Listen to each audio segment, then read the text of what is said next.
Hey everybody, Dustin Daniels, candidate for Tallahassee Mayor, and I am going to be answering some questions that were submitted by the Oasis Center for Women and Girls as it relates to a debate that they held of all of the Tallahassee mayoral candidates a couple of weeks ago, focused on women and girls issues. And so I just want to say thank you so much for the opportunity to share some of my positions with you all, and happy to continuously keep the conversation going.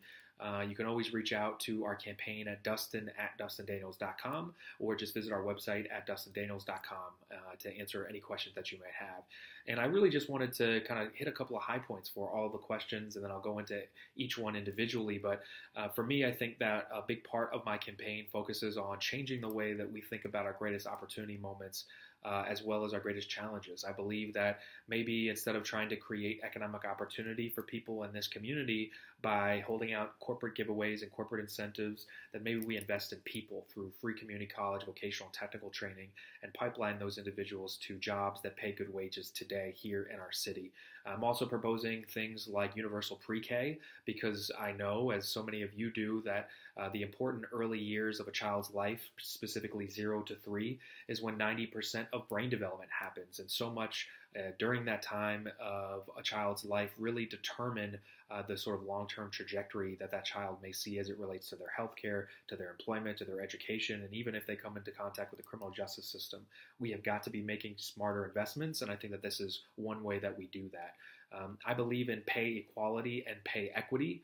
I think that those are two distinctions that we need to make. I believe that a person should get equal pay for equal work, but I also think that we need to advocate for higher wages for gendered positions or employment opportunities that we really just have not valued in our society the way that we should.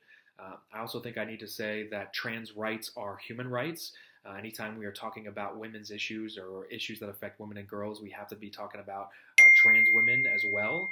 And I really appreciate the inclusive way that the Oasis Center has tried to include those kinds of communities at the table.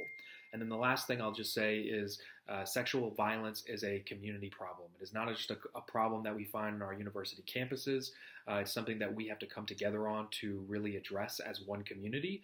And I really think that especially with the Me Too movement and so many other opportunities that women are coming forward to tell their stories, that we really have a great opportunity movement to actually apply those stories to systemic change. What I fear is that if we do not act in an intentional way, that the clawback for these issues may end up making us sort of fall further behind than where we are now as it relates to really giving women the opportunity to have their voices heard, and to make sure that we increase our systemic reactions and applications to what we're going to do about this issue.